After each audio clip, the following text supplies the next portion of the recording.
Furmaata rifeensa fuulduraan dhumu akkasuma fuulduraan nu jalaa caccabuu fi akkasuma faaxuu qabnu wantoota na fayyada keessaa isa tokko kutaa lammaffaasaa fudhadhee dhufeen jira har'a. Ishii hordoftoota chaanaalii Leelii YouTube nagaa har'a jaalalli waaqayyo isiniif haa baay'atu akkam jirtu nagaa keessanii nagaa galata waaqayyoof jiran isiniin jedha. Wantoota na fayyadan keessaa rifeensa koo gara fuulduraatiin akka inni naa dhufu faaxuun qaba isiniin jedheera.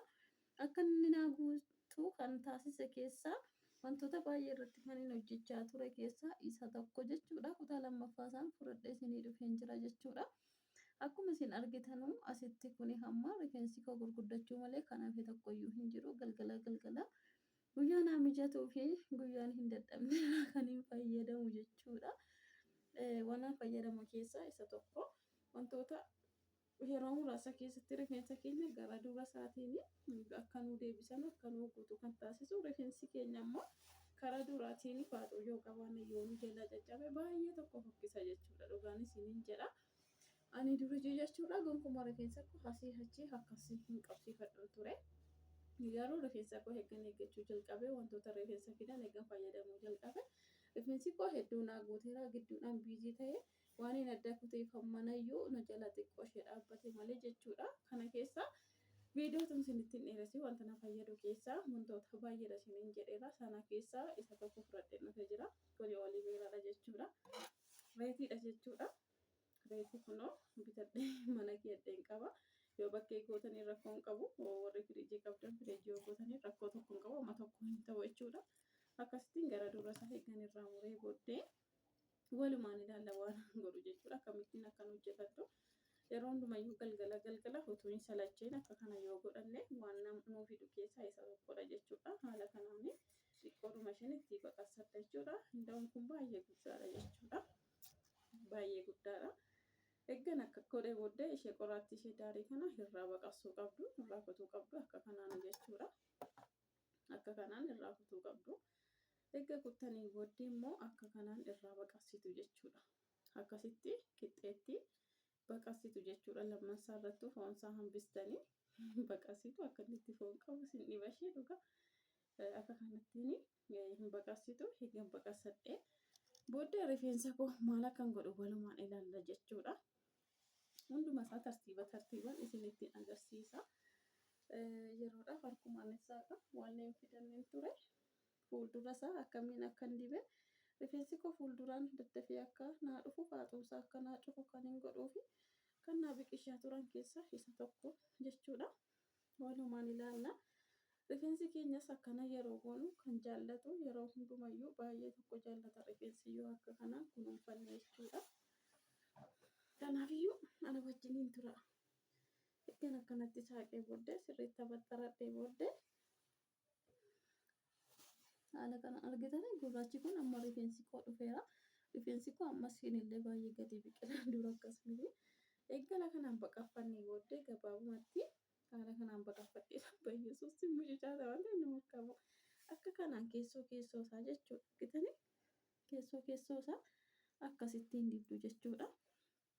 Akkasittiin daarii isaallee akkasittiin dibdu jechuudha. Ishee kanatti sirriitti masaajii gootu. Waan tokko rakkoo hin qabu. Tariitii ofirra keenya immoo ofirraa miiccina wanta kana kan jettanu gaaffiin dhiyaachuu danda'a. Amma gaafa miiccattanutti yoo barbaadan akkas gootu yoo barbaadan ofirraa miiccitu. Wanti inni miidhaa rifeensa keenya irratti fiduu hin jiru. Rifeensa keenya fayyadamanii jechuudha. Miidhaa tokkoyyuu rifeensa keenya irratti hin fidu. Amma gaafa miiccannutti torbeetti yoo miiccanne amma gaafa sanaatti yoo dibanne rakkoo tokko hin qabuun isiniin jedha. Eegala kanaan keessasaa masaajii goone sirriitti dibannee booddee dura isaa sirriitti kan gochuu qabna. Rifeensi gaafa qoqqoodanii akka gootan baay'ee jaallata. Kanaafiyyuu amma gaafa miiccattanutti haala kanaan dibattu jechuudha. Akka sirriitti masaajii sirriitti gochuu qabdu jechuudha. An akka viidiyoo irraa miti masaajii baay'ee tokkoon godha jechuudha. Maaliif viidiyoo isin irratti hin dheeressuuf masaajii sirra gabaabsee waan an godhuufi waan xiqqoo isinitti hin fakkaatin isin jira. Egaa akka gootanii booddee dibata fasaashii of biraa qabdanu dibata dhangala'aa jechuudha. Xiqqoo ishee amala bishaanii waan qabuuf reetiin jechuudha. Amala bishaanii qaba. Kanaafiyyuu bishaan immoo rifeensa keenyatti yoo bu'e rifeensa keenya hin goggogsa hin caccabsa waan ta'eedhaaf dirqama dibata irraan dibachuu qabdu.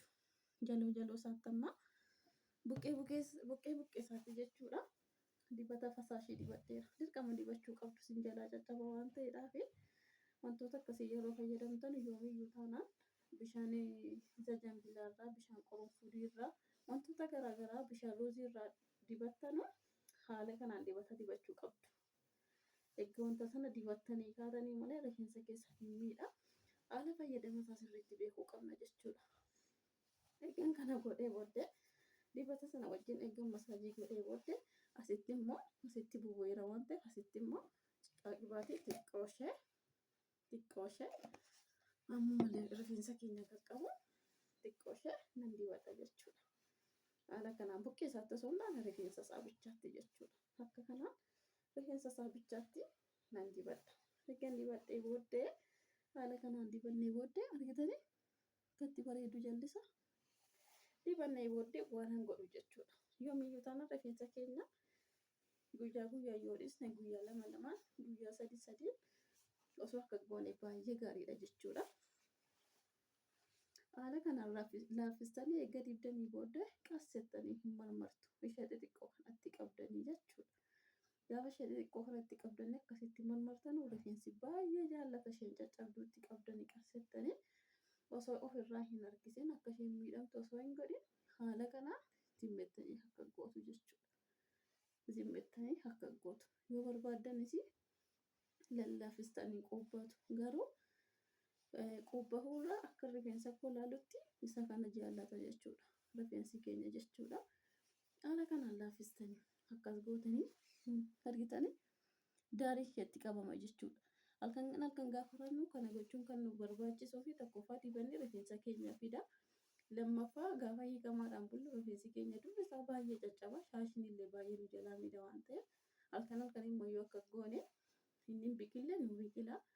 Inni biqilee irra jiru immoo saffisaan akka inni nu guddatee rifeensi keenya durri isaa akka inni guutu nuuf taasisa jechuudha. Haala kana gootanii fayyadamtu jechuudha. Akkasitti argitanii homtuu hin jiru jechuudha. As qassettanii qabdu osoo hin harkisini. Kana fakkaata jechuudha. Haaluma kana gara kanatti immoo darbee nan xumura jechuudha. Isa kana laalleerra walii waan ta'eef gara kana immoo viidiyootu isinitti hin dheeressin isinirraa cufee xumurratee dhufa jechuudha. Innaa hordoftoota kiyya haala kanaan xumureen jira jechuudha. Gara kanatti xumuree isa kanas bakka tokkotti aannan kun hoggone jechuudha. Dibata dibee sa'aatiin isinii kenna taanaan haala kanaan hunduma isaa yoo dibattan iyyuu baay'ee gaariidha. Ani garuu dibata bichaan dibadhe jechuudha. Yeroo hundumayyuu xiyyeeffannoo kanarratti dubarratti hin godha jechuudha. Amma inni naa guututti haala kanaan marmartanii asitti wanta ta'een qabsiisuu qabdu akkana isin jalaa hin hiikkannetti wanta ta'e itti keeyyachuu qabdu jechuudha. Ani garuu asitti booda isaarratti waan hin dha'eef homaa tokko hin hiikkatu jechuudha. Haala kana fakkaatuun rifeensa keenya duraan nu jalaa dhumuu fi wantoota baay'ee nu jalaa ta'u hidhachuu dandeenya jechuudha. Innaa viidiyoo irraa kana fakkaata. Viidiyoo kiyya immoo laayikii gochuudhaan bala jajjabeessinuun isiniin jedha hordoftoota koo. Viidiyoo itti aanuun hanga walitti deebinutti nagaa turaa. Waaqayyo isin faana ta'u nagaa naaf ta'a. Baay'ee baay'ee.